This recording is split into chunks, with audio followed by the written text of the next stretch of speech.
Bonjour tout le monde, ici Francis Parquin et bienvenue au Balado Box le compte de 8. Cette semaine à l'émission, la deuxième fois est la bonne pour Shaquille Finn. Retour réussi pour Gennady Golovkin.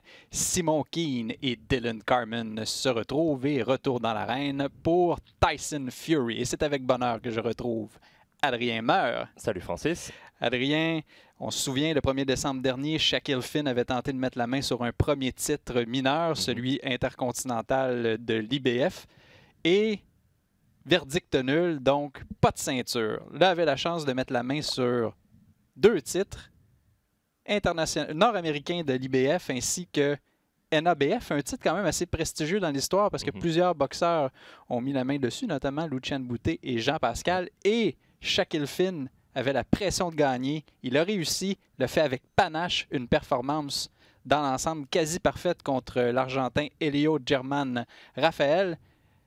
Pour le spectacle, chercher la victoire avant la limite au 10e round. Et il a réussi à 2 minutes 34 secondes. L'arbitre a arrêté parce que son opposant ne pouvait plus prendre de coups. Donc, je vais mentionner une performance dans l'ensemble qui a été assez... disons, exceptionnel. Oui, il a fait le boulot comme il fallait. Il a peut-être eu un petit peu de mal au début de combat parce que l'Argentin avait un style particulier, un style un peu pas très habituel, un petit peu maladroit, awkward, on va dire en anglais. Et au début, ça a peut-être un petit peu dérangé Shaquille Finn, mais après, il a imposé son physique. Il a pesé sur l'Argentin. Il a bien travaillé au corps aussi. On a pu voir en fin de combat que l'Argentin commençait à tirer la langue, était fatigué.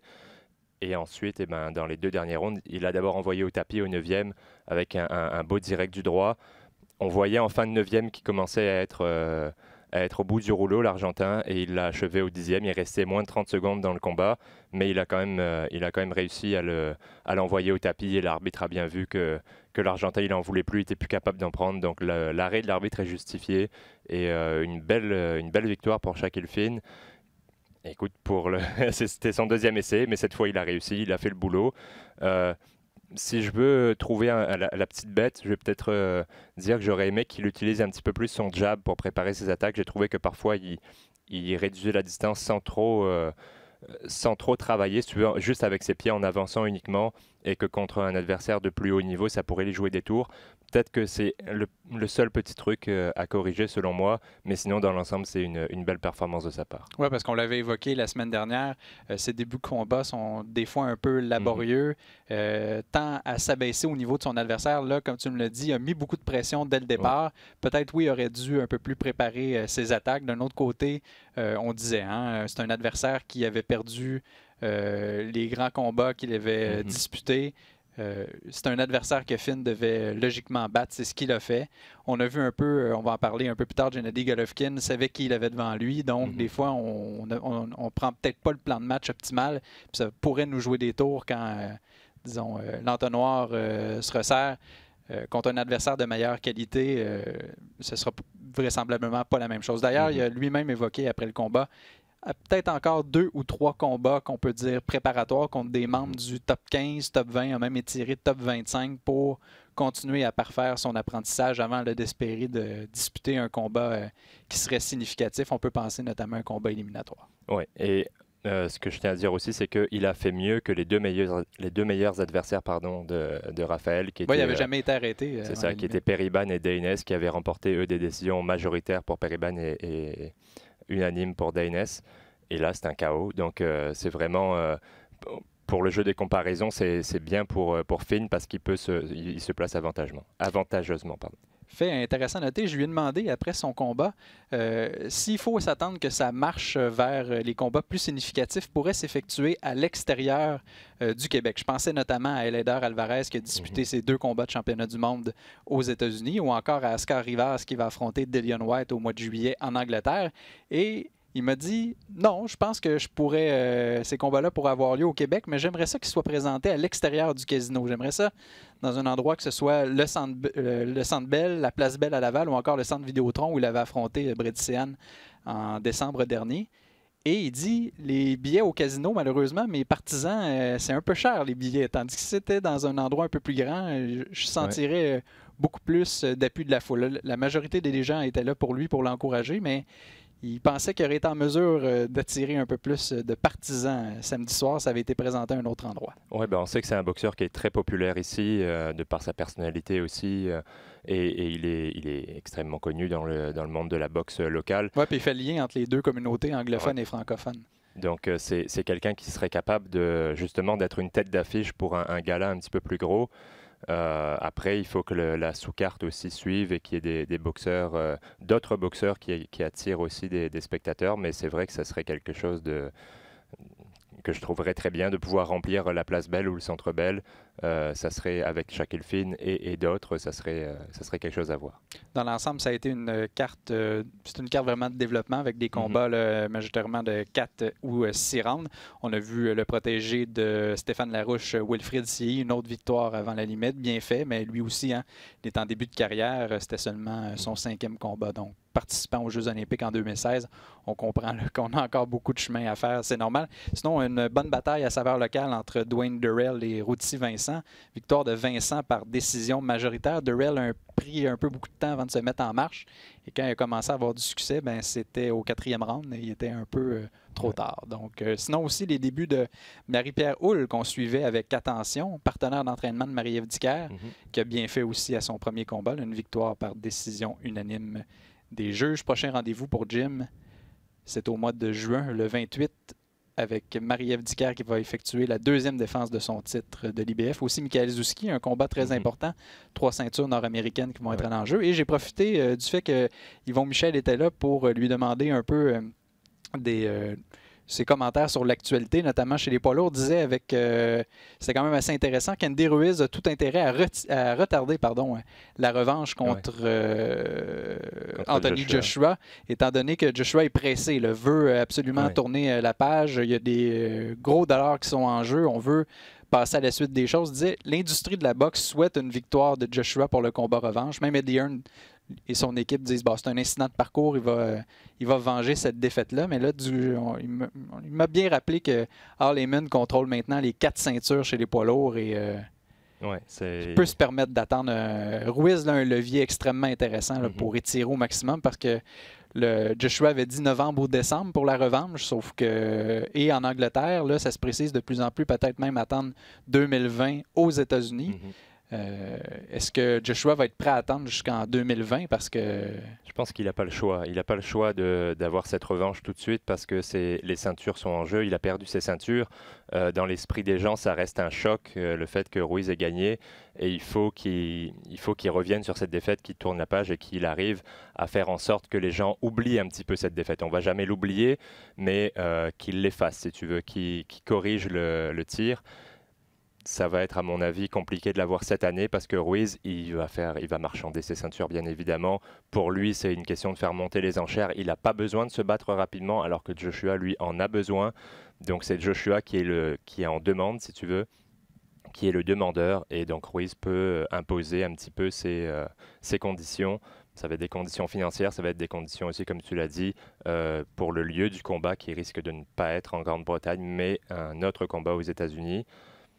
Écoute, Ruiz a le gros bout du bâton et il fait bien de jouer, le jeu des négociations et d'être dur dans les négociations parce que c'est sûr que Joshua va vouloir exercer son option de revanche et il a besoin d'une victoire contre Ruiz pour récupérer ses ceintures et aussi pour laver un petit peu son image.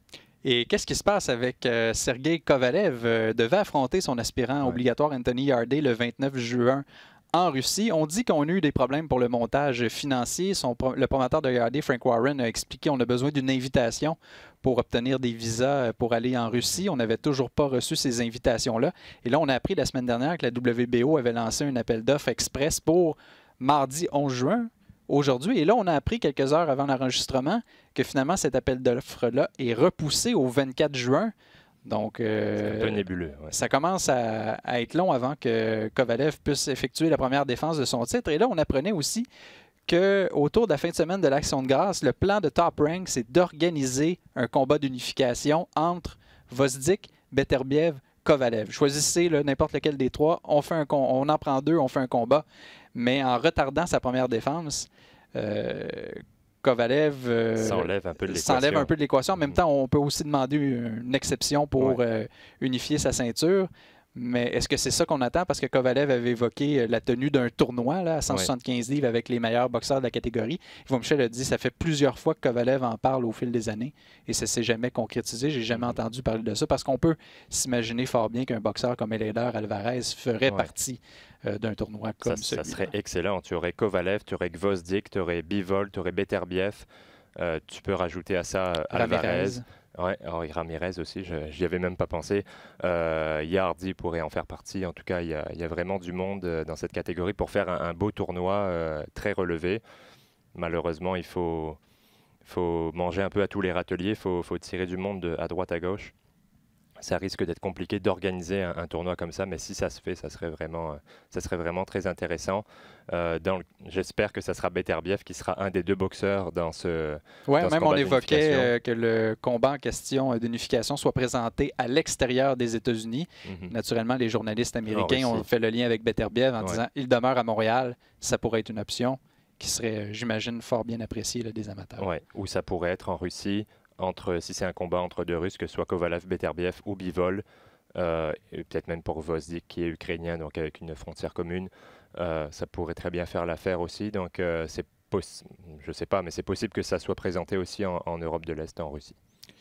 Samedi, il y avait énormément d'actions dans le monde de la boxe. En plus de l'événement qui était présenté au cabaret du Casino de Montréal, il y avait le retour très attendu de Gennady Golovkin qui disputait son premier combat après s'être incliné devant Canelo Alvarez et surtout après avoir signé son lucratif contrat avec DAZN. Pour cette première mise en bouche, on lui opposait un adversaire un peu inconnu, un peu le genre de Rocky. Un peu beaucoup, ouais. Steve Rose, l'Ontarien, qui avait fait son entraînement avec Shaquille Finn et Patrice Volny.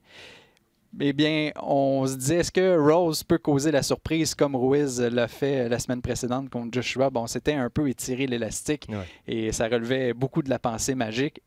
La logique a été complètement respectée. Golovkin qui l'emporte au 4e round par knockout. Est-ce que tu as été convaincu? Parce qu'aussi, c'était le premier combat de Golovkin avec son nouvel entraîneur, Jonathan Banks, qui est un peu le dauphin d'Emmanuel Stewart. Oui. Ça a été convaincant parce que c'est une victoire par KO. C'est un KO spectaculaire d'ailleurs où Rose, quand il est tombé, on a vu que c'était terminé. Mais dans le déroulement du combat, je n'ai pas été si impressionné que ça. J'ai trouvé qu'il avait été un petit peu...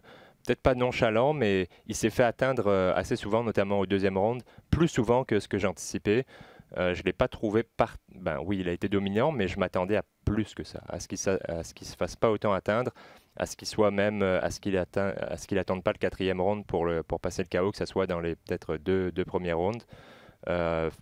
Donc c'est loin d'être une mauvaise performance pour lui, mais ça n'a pas été aussi dominant que ce à quoi je m'attendais. Et pour Jonathan Banks, c'est normal qu'on n'a pas vraiment vu d'évolution chez Golovkin. On a vu à peu près le même Golovkin qu'on connaissait, mais c'est normal parce que Jonathan Banks n'a pas eu encore le temps de travailler avec lui. Il faut passer, à mon avis, au moins 2 camps d'entraînement avec un nouvel entraîneur pour qu'il puisse modifier un petit peu ton style, amener des nouveautés. C'est un peu ce qui s'est passé avec Oscar Valdez. On va en reparler plus tard dans l'émission. Mais pour son premier combat, Valdez, on n'a pas vu trop de différence. Là, c'est plus...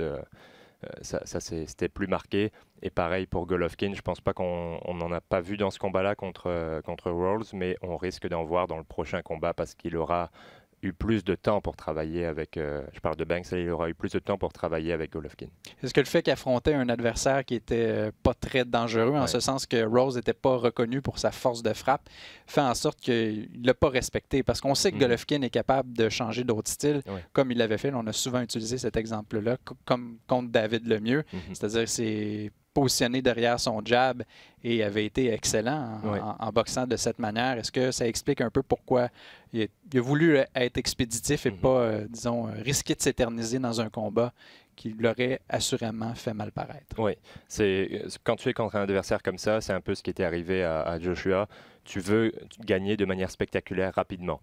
Ça a joué des tours à Joshua. Là, c'était un adversaire nettement moins dangereux en Rolls. Et il faut dire aussi que Golovkin il revient de 2 combats contre la plus grande star de la boxe, Canelo Alvarez.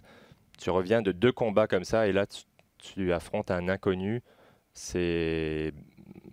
Mentalement, c'est dur de se remettre dedans si tu veux. La motivation n'est pas la même. C'est sûr que c'est ton premier combat avec DAZN, mais ça joue pas tant dans le. Il en a fait d'autres avec HBO, etc. Il en a vu d'autres, Golovkin. Donc je pense que c'est au niveau de. C'est parce que l'adversaire était pas aussi prestigieux qu'il était peut-être pas aussi concentré, motivé qu'à l'habitude.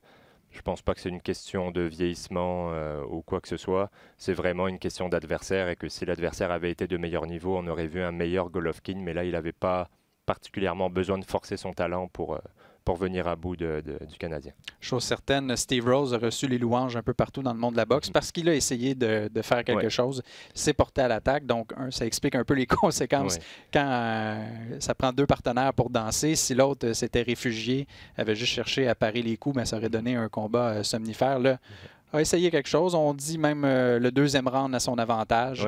Et peut-être qu'on va le revoir dans le ring plus rapidement qu'on pense. C'était son objectif, à mon avis, en acceptant ce combat. Bien sûr, quand tu es un boxeur, tu penses toujours être capable de créer la surprise. Mais c'était aussi une question stratégique de pouvoir se placer, de se montrer face à une vedette comme Golovkin pour ensuite décrocher d'autres combats. S'il avait fait une Enrico Colling qui s'était contenté de se défendre et d'essayer d'éviter le chaos, ça n'aurait pas été le cas. Là, il s'est porté à l'attaque, il a été volontaire, il a donné un combat à Golovkin, il a même eu du succès en attaque en arrivant à atteindre Golovkin. Donc je pense que ça a fait monter sa valeur et ça a ouvert des yeux sur son talent et qu'il va peut-être décrocher d'autres combats de haut niveau. On surveillait également la sensation ouzbek Israël Madrimov qui affrontait le vétéran Norberto Gonzalez. Pour Madrimov, c'était seulement un troisième combat dans les rangs professionnels.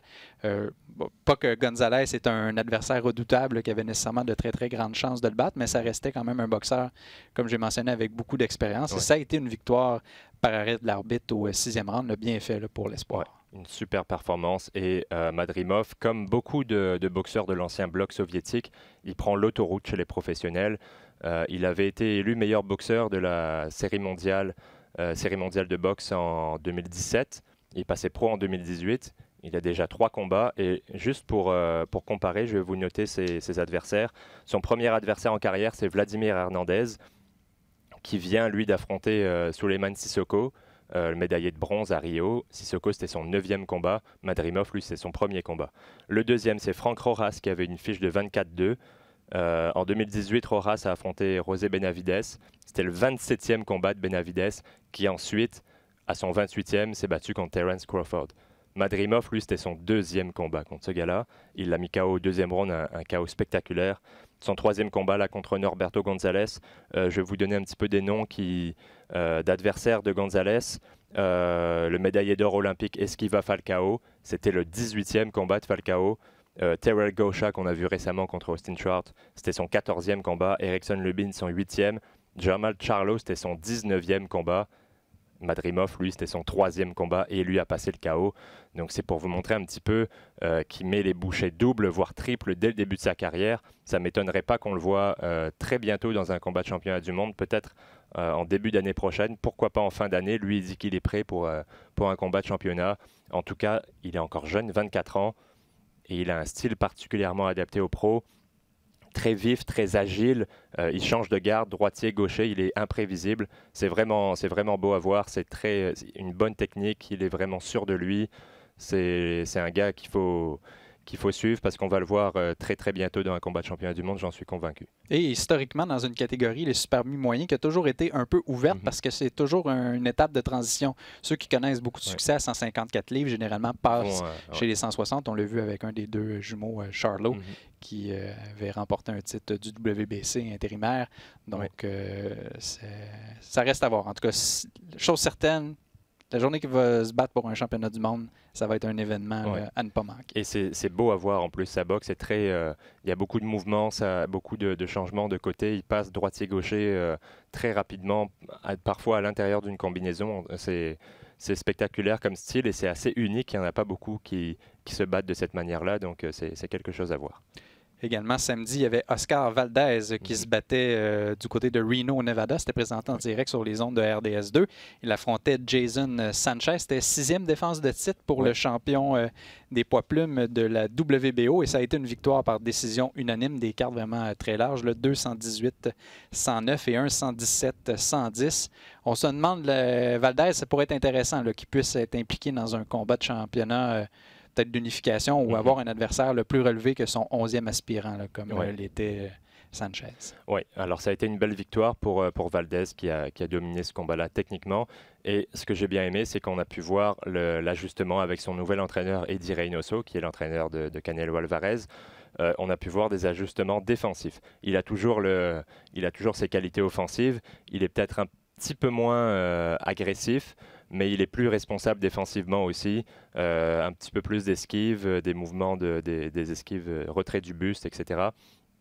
Je trouve qu'il il s'est un peu plus concentré sur sa défense. Alors, comme tu l'as dit, Sanchez, c'était son 11e aspirant. C'était pas non plus son meilleur adversaire en carrière. C'était un gros step-up pour Sanchez qui était encore jeune et qui n'avait pas affronté un niveau d'adversité aussi élevé qu'un gars comme Valdez. Donc, il ne faut pas non plus partir en peur. Valdez n'est pas devenu un magicien défensif en un claquement de doigts, pardon.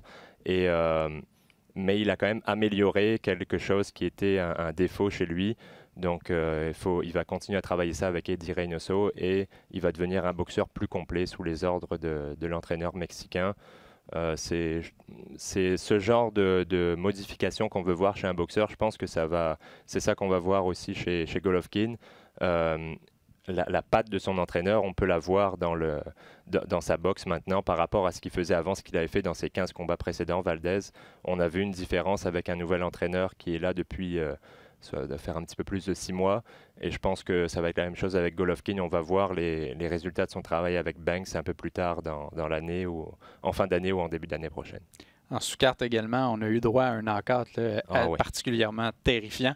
C'est le Milo. Michael Seals, à l'origine, devait affronter c'est Sullivan Barrera, si ma mémoire est bonne, mais là, Barrera a été déplacé sur la carte de cette fin de semaine pour affronter Jesse Hart dans un affrontement nettement plus significatif. Affronter un boxeur du nom de Christopher Booker, et ça a été brutal. Ah oui. Je ne sais pas si vous avez vu les images, mais le coup en lui-même n'est pas particulièrement impressionnant.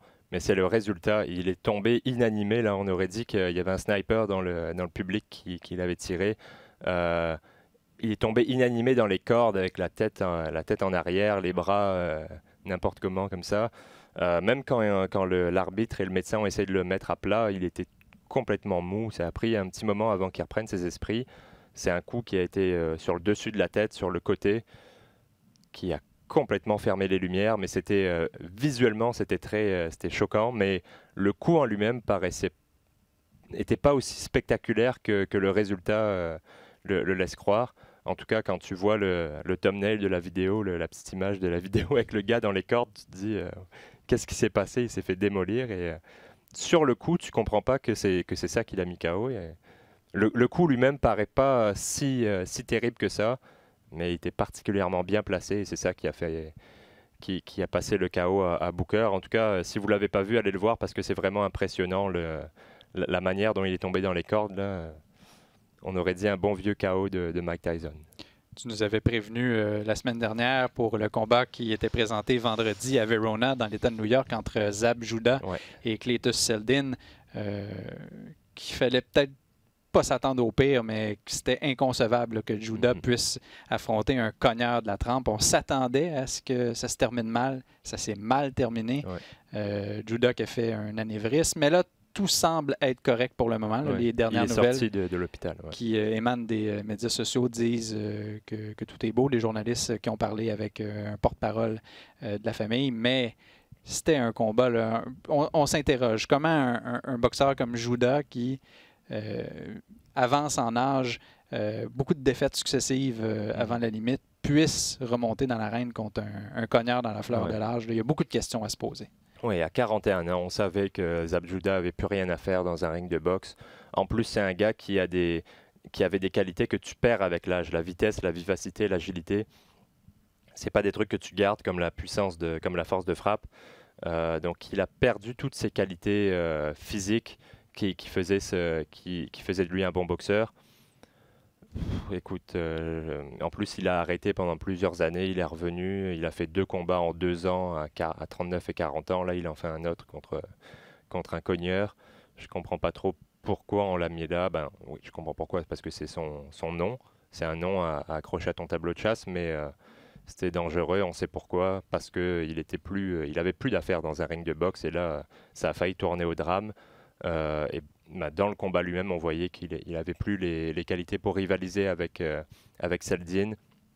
Plus assez rapide. Il l'a atteint à quelques reprises, mais ses coups n'étaient pas particulièrement puissants, étaient nettement moins rapides qu'avant, nettement moins secs, nettement moins explosifs. Et Seldin, lui, a mis un peu moins l'accent. D'habitude, il envoie vraiment des bombes tout le temps.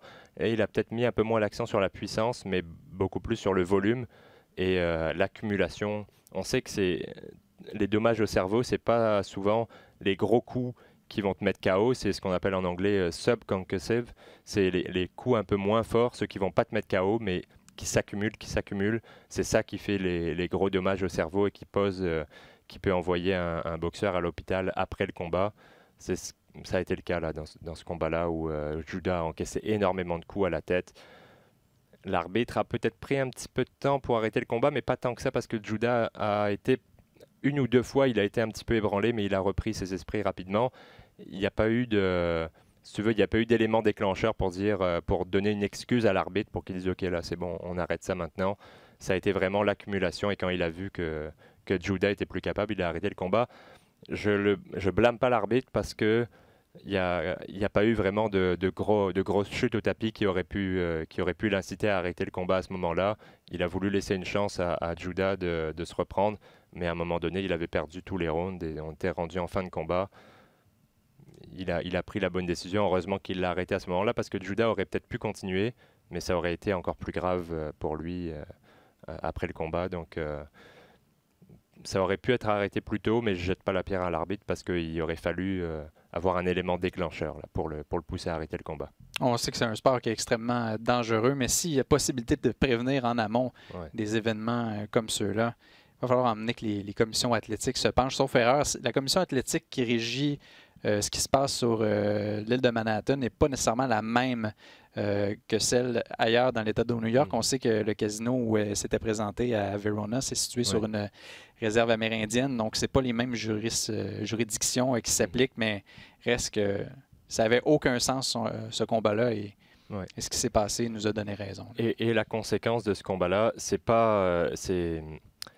le blâme ne revient pas à ceux qui étaient dans le ring, aux entraîneurs, à l'arbitre, peu importe. Ça revient aux organisateurs du combat qui ont choisi Zab Judah pour l'opposer à Seldin. Ce n'était pas un adversaire. Et l'organisation, la WBA, qui a sanctionné pour un combat de championnat. Là, il y avait une ceinture mineure chez les super légers en jeu. Parce qu'on a déjà vu aussi, il y a ça se voit fréquemment au Québec, la commission athlétique, ou encore des organismes de sanction. On l'a vu avec Shaquille Finn, son combat, le premier adversaire. On a refusé de sanctionner le combat. On jugeait que ça ne fonctionnait pas pour les titres mineurs. Il a fallu se revirer de côté.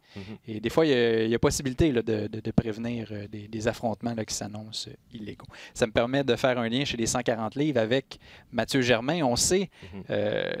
a défendu sa ceinture nord-américaine de l'IBF pour la 3e fois à son dernier combat, et espérait enfin tailler sa place parmi les 15 premiers aspirants à l'IBF. On a regardé le classement qui a été publié aujourd'hui, plus tôt ce matin, et son nom n'y figure pas. Germain avait évoqué la possibilité d'abandonner la ceinture si jamais son nom ne se retrouvait pas dans les classements.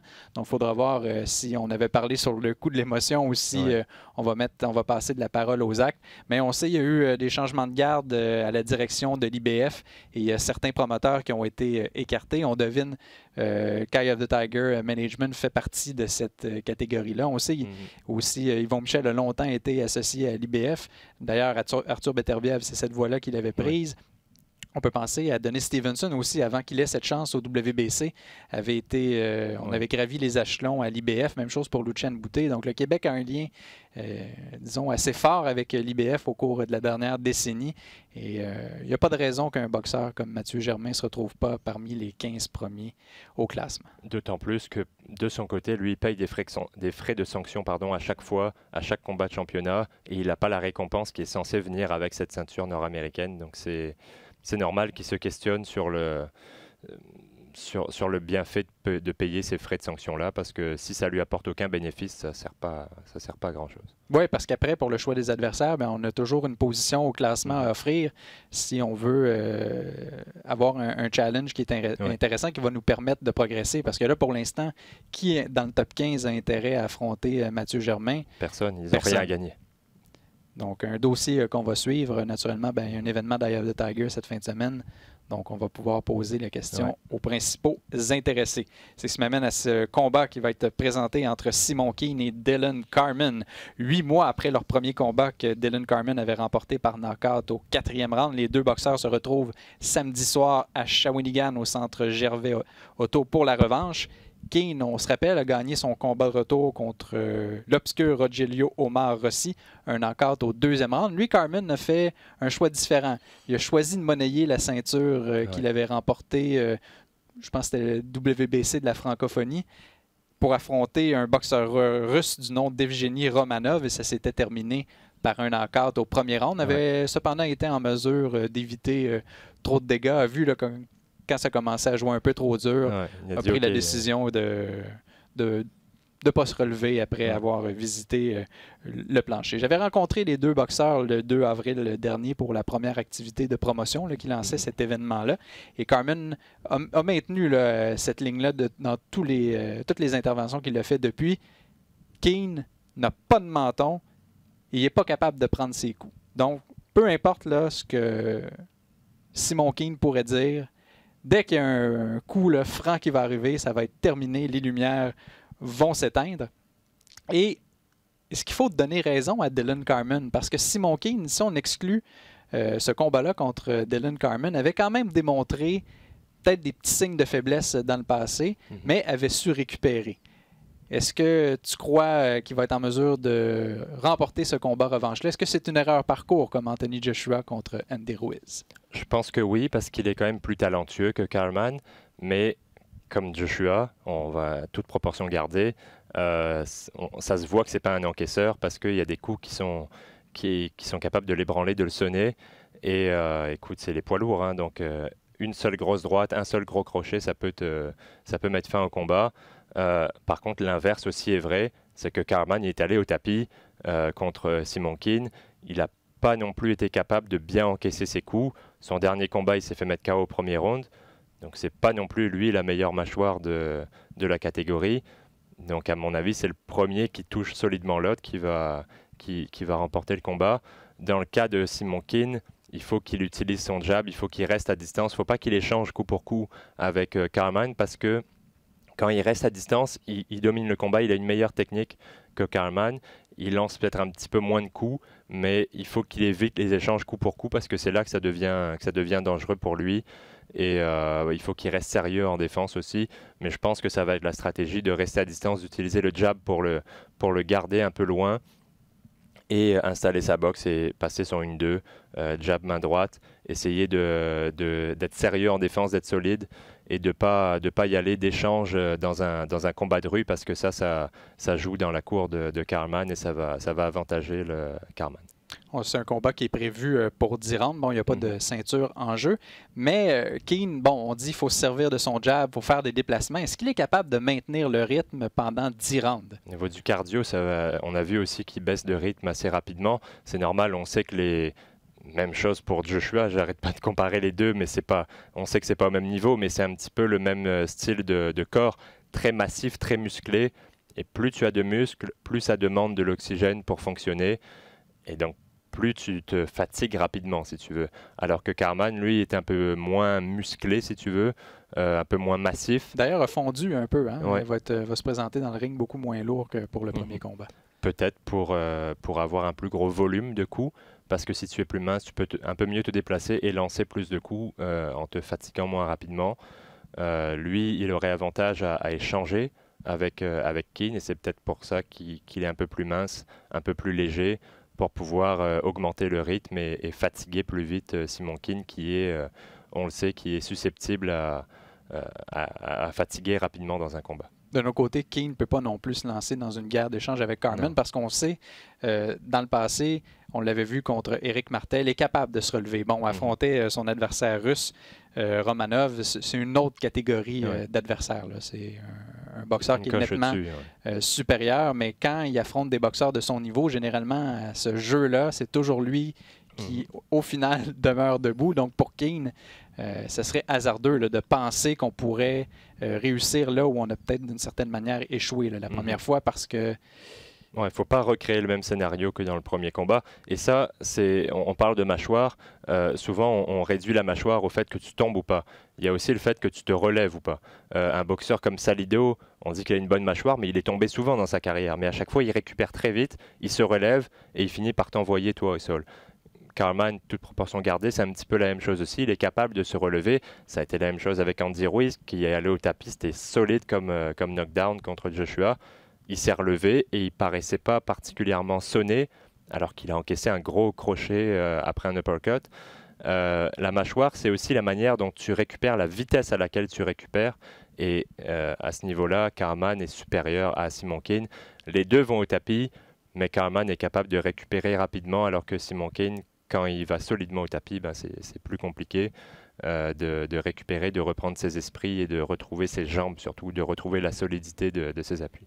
À ce sujet-là, je disais des commentaires que Max Kellerman a fait, l'analyste d'ESPN, au sujet justement de ces boxeurs qui ont des physiques un peu plus sculptés. Bon, le texte parlait d'Anthony Joshua, on revient encore à lui, mais ça peut s'appliquer aussi à Simon Keane. On parlait beaucoup de la mémoire des muscles et de ces athlètes qui ont commencé la boxe un peu plus tard. Tandis que dans le cas d'Andy Ruiz, tu as bien expliqué, se relève. On pourrait faire le comparatif avec Carman aussi. C'est des gens qui ont un peu la boxe dans le sang et sont habitués à, disons, lancer des coups et ça va être plus précis. Quand les situations de stress surviennent, on parle de la mémoire des muscles. Donc, pour ceux qui ont commencé, sans manquer de respect à Andy Ruiz ou à Dylan Carman, mais Joshua et King, on le voit, c'est des athlètes de très haut niveau qui probablement excelleraient dans d'autres disciplines. Puis on l'a vu avec beaucoup de joueurs de football qui ensuite, au cours des dernières années. Je me souviens notamment de Seth Mitchell, qui avait été ramené sur terre par Jonathan Banks, qui sont des gens qui pourraient exceller dans toutes sortes de disciplines, mais malheureusement, on dirait le naturel revient comme ça quand les choses se corsent. C'est quand tu es un peu moins lucide, ça devient plus des réflexes. Et là, c'est l'expérience qui parle. C'est si tu as commencé, c'est comme pour tout, quand il y a quelque chose que tu as commencé en étant tout petit, avant tes 7-8 ans, mettons, ton cerveau l'assimile beaucoup plus, ça devient beaucoup plus naturel pour toi, alors que quand c'est plus tard dans ta vie, même quand tu es ado, même quand tu as 10-12 ans, ça devient un apprentissage plus que quelque chose de naturel.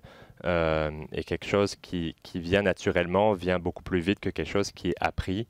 Donc c'est pour ça qu'un boxeur qui a commencé très tôt est capable, dans des situations un peu plus confuses, où il a été sonné, où c'est une situation inhabituelle, où il est coupé, peu importe, il va retrouver plus rapidement ses repères. Et c'est des choses qui vont venir parfois naturellement, même sans penser. Tu as bloqué un coup... peu importe la manière, tu sais que ça va être ouvert pour ton crochet ou pour ton uppercut, alors que quelqu'un qui a appris plus tard la boxe, il va falloir qu'il réfléchisse à ça, qu'il va dire « Ok, la prochaine fois que je me fais atteindre là, ça va être ouvert pour le crochet », alors que quelqu'un qui a fait de la boxe depuis tout jeune, il n'aura pas besoin de réfléchir, ça va venir tout seul. Chose certaine, Simon King l'avait déjà évoqué, c'est une question, je ne dirais pas de vie ou de mort, mais s'il perd ce combat-là, les raisons de continuer la boxe ne seront pas nombreuses. Parce que s'il n'est pas capable de passer un adversaire de la trempe de Dylan Carman, qui n'est malheureusement pas un top 15 mondial. Là. Si on est lucide, on regarde les choses en face. Donc, on va s'interroger naturellement sur la suite des choses. À l'opposé, si on parvient à venger cette défaite-là et le faire de manière expéditive ou de manière, comment je pourrais dire, convaincante, ben là, ça va être encourageant pour la suite des choses. Et on va pouvoir, dans le fond, revenir là où on était avant ce combat-là et se remettre à rêver d'affrontements au sommet. Oui, il n'a vraiment pas le droit à l'erreur, ça c'est clair. Mais s'il remporte ce combat-là, oui, il va toujours rester les questions sur sa mâchoire, sur sa capacité à encaisser les coups. Mais il va quand même reprendre sa marche en avant et on va peut-être avoir des attentes légèrement plus basses qu'avant le premier combat. Mais on va quand même avoir des grandes attentes envers lui parce qu'il a le potentiel pour aller plus haut. Maintenant, il faut être capable de prendre les coups de Karaman et de lui passer le KO parce que je pense que même une victoire par décision, ça n'effacerait pas complètement cette tâche. Il faut qu'il lui fasse subir le même sort que celui qu'il a subi pendant le premier combat, c'est-à-dire un KO. Une sous-carte extrêmement chargée pour cet événement et on est dans l'air du temps. On recycle beaucoup d'adversaires qu'on a déjà vus dans le passé d'une manière ou d'une autre. Combat le plus significatif, ça va être celui d'Andranik Grigorian qui va se battre pour un premier titre mineur depuis le début de sa carrière. C'est celui des plumes de la NABA. Il affronte Jorge Garcia Jiménez, qu'on a vu au mois de mars dernier contre François Prat. Celui-là même qui a mis fin à la carrière du boxeur de la Mauricie. Sinon, il y a également Kim Clavel, Vincent Thibault.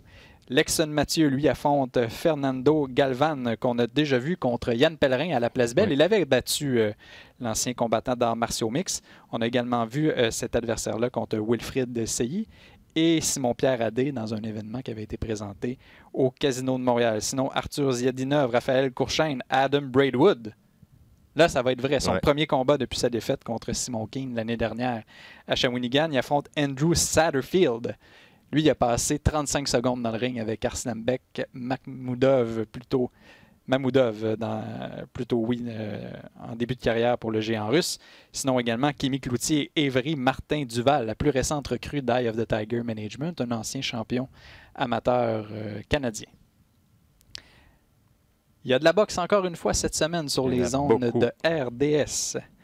En direct, à compter de 22h samedi, Tyson Fury, qui est le nouveau roi des poids lourds selon Ring Magazine, deuxième selon ESPN. Il affronte un certain Tom Schwartz. Je ne sais pas pour toi, mais après le combat qui avait été enlevant au possible, on se souvient, c'était relevé comme l'Undertaker après sa deuxième chute contre Deontay Wilder. On s'attendait à un peu plus, mais bon, Fury a décidé de s'entendre avec Top Rank et ESPN. Quoique là, Wilder a annoncé la semaine dernière qu'il allait affronter Fury en 2020. Bon, Schwartz négligé à peu près 15 contre 1. Là, depuis l'événement de Joshua Ruiz, on se met à rêver à des surprises, mais il ne faut pas prendre l'exception pour la règle. Et Fury a donné des commentaires intéressants. Dans le fond, ce qui est le plus intéressant en marge de ce combat-là, c'est les entrevues qu'il donne. Et il a dit que la victoire d'Andy Ruiz, c'était un espoir. Et je vais le citer pour les petits gros. Et il s'est inclus là-dedans, parce qu'on sait que Tyson Fury a tendance à... Il était monté à 400, c'était 400 livres, je pense. Quelque chose comme ça, a tendance à gonfler un peu entre ses combats. Toujours beaucoup d'humour.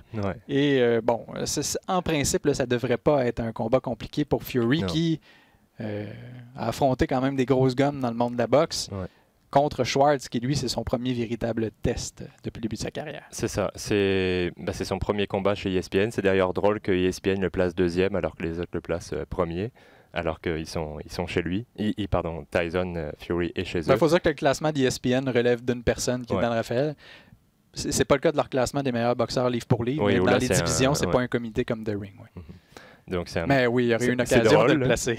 C'est drôle qu'ils ne fassent pas un petit peu plus de pub pour leur boxeur.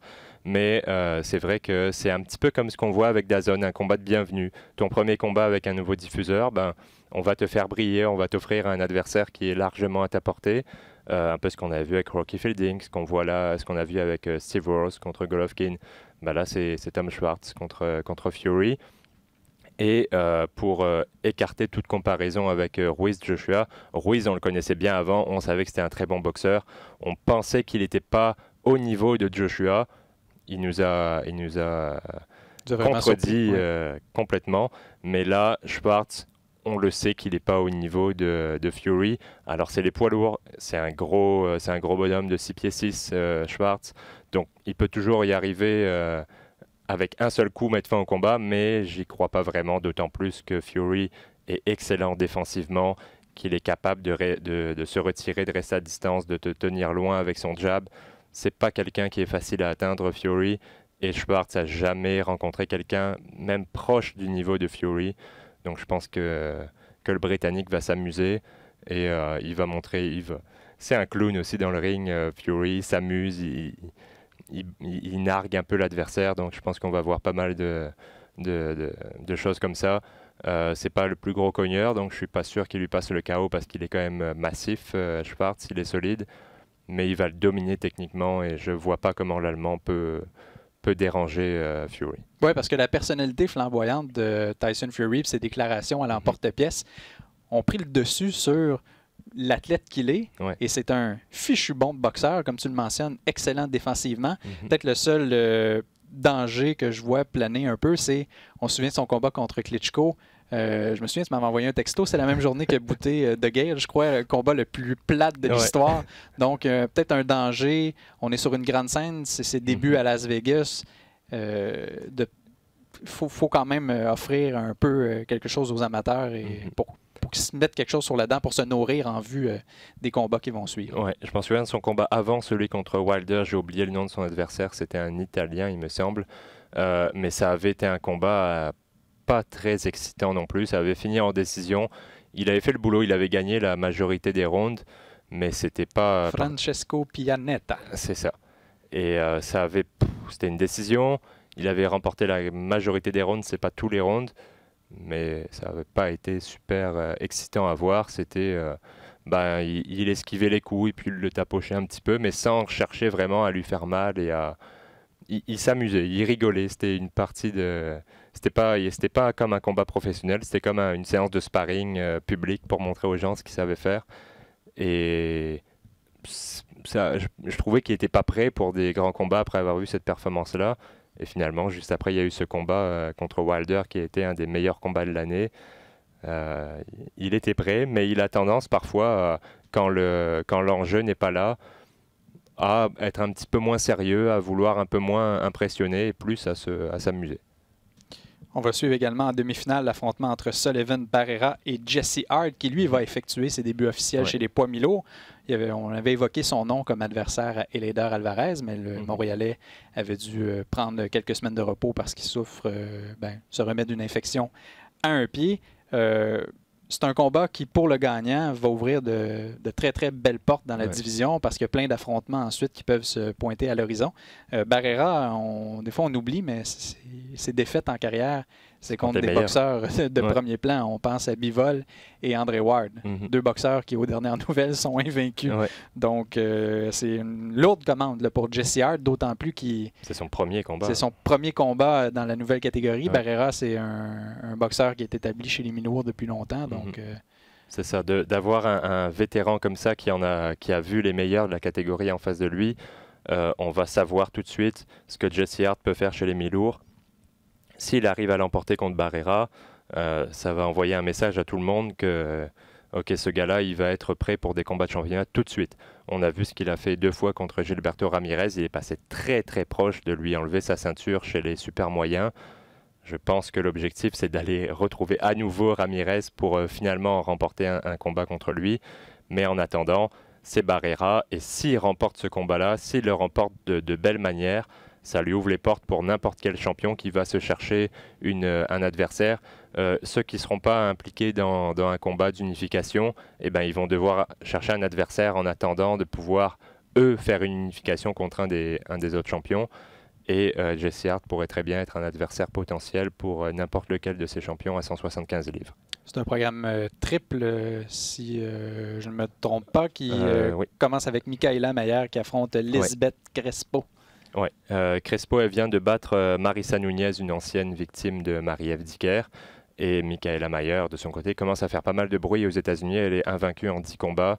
Ça va être une boxeuse à suivre. Elle est assez dynamique, donc ces combats sont généralement intéressants. On va pouvoir voir ce qu'elle fait contre Crespo. écoute, on va continuer à suivre sa carrière parce que elle commence à être de plus en plus populaire aux États-Unis. On parle de plus en plus d'elle, donc ça pour une potentielle vedette de la boxe féminine. Je le rappelle, en direct sur les ondes de RDS2 à compter de 22 h samedi soir. Comme je mentionnais d'entrée de jeu, là, une autre fin de semaine énormément chargée dans le monde de la boxe. Ça commence jeudi 19h30 sur ringtv.com. C'est Nisia Estrada qui affronte Gretchen Abaniel. Le surnom de Estrada, c'est Super Pad. Et là, elle effectue la deuxième défense de sa ceinture d'argent des Super Mimouches du WBC. Et, fait intéressant à noter, elle est entraînée par son père, qui, lui, est un ancien membre de gang criminel qui a décidé, qui est repenti, qui a décidé de se consacrer à la carrière de sa fille, l'entraîner, et a tourné la page sur sa carrière de criminel. Ah ben on sait qu'au moins ça va être une toffe dans le ring parce qu'elle a eu l'enseignement à la dure. Samedi, sur ESPN+, directement de l'Australie, les jumeaux Maloney. Donc Jason Maloney, il affronte un boxeur au prénom le plus spectaculaire, Good Luck Mrema. C'est un remplacement de dernière minute. Maloney devait affronter César Ramirez. Mais là, il affronte plutôt Mrema, qui est originaire de la Tanzanie. Maloney, lui, c'est son deuxième combat depuis sa défaite contre Emmanuel Rodriguez. On l'avait vu dans le tournoi des Coqs. Il avait bien fait. La super série mondiale de boxe. Mrema, lui, est abonné à la défaite. 2 défaites à ses 3 derniers combats, ou encore, si tu préfères, 3 défaites à ses 5 derniers. Et ces défaites, c'est quand il sort de la Tanzanie, il perd. Donc, on va lui souhaiter bonne chance. Et je mentionnais aussi son frère jumeau Andrew Maloney, qui lui est invaincu et on dit que c'est une étoile montante chez les Super Mouches. Il affronte un boxeur du nom de Ruben Montoya. Et pour les Australiens, c'est possiblement la dernière chance de les voir en chair et en os. C'est ce que les deux frères ont évoqué parce qu'ils ont signé des ententes avec Top Rank et ESPN. En tout cas, Jason Maloney avait très bien fait contre Rodriguez. Il l'avait épuisé en fin de combat. C'est lui qui avait l'avantage sur le portoricain, qui est un excellent boxeur. Donc, il faut continuer à le suivre. Il est encore jeune. Je pense qu'il a 27 ou 28 ans. Oui, encore beaucoup d'avenir devant eux pour les jumeaux. Sinon, samedi 14h sur DAZN, c'est la conclusion des demi-finales de l'édition de cette année de la Super Série mondiale de boxe. On se dirige du côté des lourds légers. C'est présenté en Lettonie. Maris Breidis qui affronte Christophe Glowacki. Breidis avait fait la demi-finale l'an dernier. Et là, il affronte le champion de la WBO. Et là, on a appris que la ceinture du WBC qui est vacante depuis le passage annoncé d'Alexander Usyk chez les lourds. Donc, 2 ceintures du monde qui seront en jeu. Et justement, Glowacki et Breidis ont 1 point en commun. Ouais, tous Leur les deux. seule défaite en carrière est survenue contre Usyk. D'ailleurs, Usyk, quand il avait battu Glowacki, c'est ce qui lui avait permis de devenir champion du monde pour la première fois. Et dans ce combat entre Briedis et Usyk, j'avais été impressionné par Usyk. Par Usyk aussi, mais par Briedis, qui avait bien résisté, qui avait fait mieux que ce à quoi on s'attendait, qui a été un de ceux qui a le plus dérangé Usyk. Et par contre, dans son dernier combat contre Noel Gevor en quart de finale, j'ai été beaucoup moins impressionné. Je pense qu'il aurait dû perdre ce quart de finale-là. Gevor, c'est un boxeur qui aime rester à l'extérieur et qui lui avait posé énormément de problèmes avec ses longs bras. Là, c'est pas le même style avec Glowacki, mais il va falloir qu'il se remette sur les bons rails, Briedis, parce que sa dernière performance n'était pas du tout convaincante. Là, c'est 2 gars qui sont un peu plus similaires. C'est un droitier contre un gaucher. Glowacki est gaucher. 2 gars qui ont connu le meilleur niveau de leur catégorie. Je pense que c'est un match-up très équilibré. Je donnerai un léger avantage à Briedis, d'autant plus qu'il est à domicile en Lettonie. Mais ça va être un combat très très intéressant. Et Glowacki, il cogne fort, il lance beaucoup de coups. Ça risque d'être un bon combat parce que c'est 2 gars qui sont plus ou moins de même niveau, comme l'autre demi-finale. Et effectivement, Yonière Dorticos qui va affronter Andrew Tabati. Dorticos, lui, s'est incliné dans l'autre demi-finale l'an dernier contre Murat Gassiev, dont on a annoncé le passage chez les poids lourds récemment. Tabati, plutôt, c'est le seul, je vais le mettre entre guillemets, négligé qui a remporté son combat au premier tour. Et, par contre, sur papier, je crois que Dorticos a l'avantage, beaucoup plus d'expérience, parce que de par son passage dans les rangs amateurs. Par contre, Tabiti, lui, est entraîné par une sommité. Oui, Mayweather. Monsieur Mayweather père, et les deux boxeurs ont dit, c'est bonne à loi, hein, on est dans la meilleure forme de notre carrière. Et les deux aussi s'entendent pour dire, comme toi, que c'est Marius Briedis qui va remporter l'autre demi-finale. Et tout porte à croire qu'il y a également un titre de champion du monde qui va être en enjeu, celui de l'IBF. Pour qu'ensuite, en finale, ça soit une nouvelle unification. Là aussi, je donne l'avantage à Dorticos. Tabiti, lui, ses meilleures victoires, c'est contre des boxeurs qui étaient plutôt finis, on va dire. Steve Cunningham et Latif Kayode, les noms les plus connus qu'il a affrontés. C'était des gars qui étaient passés leur prime. Ça reste un bon boxeur qui a une bonne force de frappe. Comme tu l'as dit, dans son coin, il y a un entraîneur de renom en Mayweather, mais il n'a pas l'expérience de Dorticos. Il n'a pas non plus la puissance de Dorticos, qui lui est un véritable cogneur, qui a affronté des meilleurs adversaires chez les pros, qui a aussi affronté des meilleurs adversaires chez les amateurs. Donc je pense que le Cubain va avoir l'avantage, va redevenir champion du monde. Il avait perdu son titre contre Gassiev. Et peu importe qui l'affrontera en finale, ça va être intéressant. Mais je pense que c'est la première demi-finale entre Briedis et Glowacki est un peu plus équilibrée que celle-là. Je pense que Dorticos a trop d'expérience pour que Tabiti puisse le déranger. Et ça se termine. Un combat sur la scène anglaise. Josh Warrington qui affronte Kid Galahad. C'est la deuxième défense du titre des plumes de l'IBF du boxeur qui est originaire de Leeds. On parle de Warrington, bien sûr. Battu Lee Selby et Carl Frampton, donc un habitué des rencontres à saveur locale. Il affronte son compatriote qui, lui, est originaire de Sheffield et qui est aussi son aspirant obligatoire. Mais Galahad, il est anglais, mais il est originaire du Qatar, entraîné par Dominic Ingle, qu'on connaît bien. J'aime me rappeler qu'on l'a vu ici au Québec lorsqu'il entraînait Billy Joe Saunders. Et ce qui est intéressant, là, c'est pas tant le combat, mais tout ce qui se passe autour. Parce que Warrington, il aime appeler Galahad de son vrai nom, qui est Barry Awad. Il a dit qu'il n'est pas du tout impressionné par lui. Là, il y a Ricky Hatton qui est entré dans la mêlée et il dit à Warrington, fais attention, tu pourrais te faire jouer un mauvais tour parce qu'il dit, je l'ai vu moi faire du sparring avec Zanahat Zakianov. Il lui donnait du fil à retordre, un ancien champion du monde. Par contre, Galahad ou Barry Awad a des petits problèmes avec les histoires de dopage. Ouais, il en a eu en 2015. Il a échoué à un test antidopage et Warrington s'est moqué de lui parce qu'il a eu une suspension de 2 ans après avoir échoué à ce test antidopage. Et son excuse, c'était « je me suis chicané avec mon frère et il a piégé mon protein shake. Il a mis un produit dopant dans mon shake d'après que je prends à la suite de l'entraînement. Et c'est pour ça que j'ai échoué à un test antidopage. » Ça a été accepté comme excuse et sa suspension a été réduite à 6 mois. Alors, encore mieux que l'excuse du steak mexicain. Ou encore celle de Richard Gasquet avec le baiser sur la piste de danse. Piste de danse, Ils sont créatifs, les sportifs, quand il s'agit de trouver des excuses quant au dopage.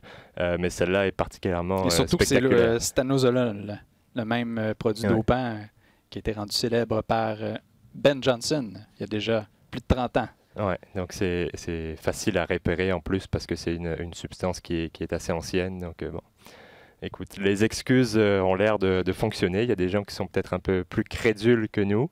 Mais pour revenir au combat lui-même, Kid Galahad a beaucoup moins d'expérience chez les pros. Il n'a jamais affronté un adversaire de la trempe de Warrington qui lui a beaucoup plus d'expérience. Tu l'as dit, Frampton et Selby. Il a aussi battu Kiko Martinez et Patrick Hyland dans les dernières années. Tous ces gars-là sont bien meilleurs que les adversaires de Kid Galahad. Donc je ne vois pas comment il pourrait être embêté. Il m'a vraiment impressionné contre Frampton, Warrington. Un énorme volume de coups. Il lance beaucoup de coups. Il a un très très bon timing pour placer ses crochets. Je pense qu'il va avoir un net avantage sur Galahad. Je vous invite, si vous avez le temps, d'aller voir sur Internet et lire les journaux britanniques parce que ce combat-là suscite énormément d'intérêt. Leeds et Sheffield, c'est situé au Yorkshire, la même région, qui n'a pas nécessairement beaucoup d'athlètes célèbres. Là, sinon, je pense que c'est James Cook, le célèbre navigateur. Mais il y a deux clubs très... Sheffield Wednesday et Leeds United avec une énorme rivalité. Donc, Et c'est une région qui est surtout reconnue, tu vas aimer ça, pour sa musique. Bon, c'est pas Bristol ou encore Manchester, mais il y a quelques bons groupes. Hein? Je te sors des noms. Kaiser Chiefs, Pulp ou encore Def Leppard. Et là, je peux te sortir une référence au combat des clips, mais tu saisiras pas. Puis mais vas-y, ça fait toujours plaisir. C'est ça, tous ceux qui se rappellent avec Paul Sarrazin et la domination de Pour Some Sugar on Me. OK. C'était la fin des années 80 au Québec. Donc sur ce, c'est ce qui fait le tour complet de l'actualité. J'ai deux petits combats à rajouter. Ouais. Un combat... rapidement, parce que le temps file. Ouais. Si vous avez vraiment envie de voir un KO, le combat entre Dimitri Kudryashov et Ilunga Makabu, ça va être intéressant. À eux deux, ils ont 51 combats. Il y en a un seul qui n'a pas terminé par KO. Kudryashov, c'est 23 KO en 23 victoires. Makabu, 23 KO en 24 victoires. Ils ont tous les deux défaites par KO à chaque fois. Donc ça risque fort de ne pas aller au bout des 12 rounds. Et sur la même carte, on a Alexei Egorov qui affronte Mike Perez. Egorov, c'est seulement son 9e combat. Il affronte un gars aussi expérimenté que Mike Perez. C'est peut-être un petit peu trop haut comme marche, un peu comme Josh Kelly la semaine dernière contre Robinson. Attention pour Egorov, si on place beaucoup d'espoir en lui, on le fait peut-être aller un petit peu trop vite.